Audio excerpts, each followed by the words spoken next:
এরা মিরপুর থেকে টাঙ্গাইল যাবে, ঢাকা মিরপুর থেকে টাঙ্গাইল যাবে। তারা এই বাইকটা নিয়ে আসছে।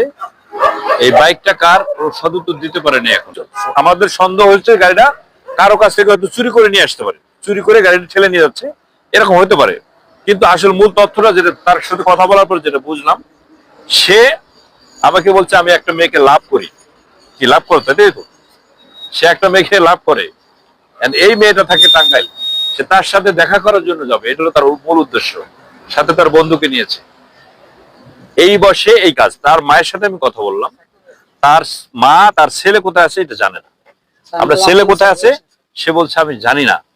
তো মা বাবা যদি বাচ্চাদের খোঁজ খবর না নেয় এই বয়সে সে ঢাকা থেকে, ঢাকা মিরপুর থেকে টাঙ্গাইল, সে একটা বাইক নিয়ে, আরেকজনের বাইক, কাগজপত্র কিচ্ছু জীবনের প্রতি ঝুঁকি নিয়ে সে হাইওয়ে রোড দিয়ে যাচ্ছে। আপনার আমার ঘরে, সবার ঘরে কিন্তু এই বয়সী সন্তান আছে। একটু কি খোঁজ খবর রাখেন যে ছেলেটা কোথায় যাচ্ছে, কোথায় খাচ্ছে, কোথায় ঘুমাচ্ছে, এখনো বাসায় আসলো না কেন? কোনো খোঁজ খবর নেই। যার যার অবস্থা সবারই উচিত নিজ নিজ বাচ্চাদের খেয়াল রাখা, কোথায় যাচ্ছে, কার সাথে খেলতেছে, কোথায় ঘুরতে যাচ্ছে, কোথায় আড্ডা দিচ্ছে, সেই যার সাথে আড্ডা দিচ্ছে তারা কারা, এই খোঁজগুলো অন্তত নেওয়া উচিত।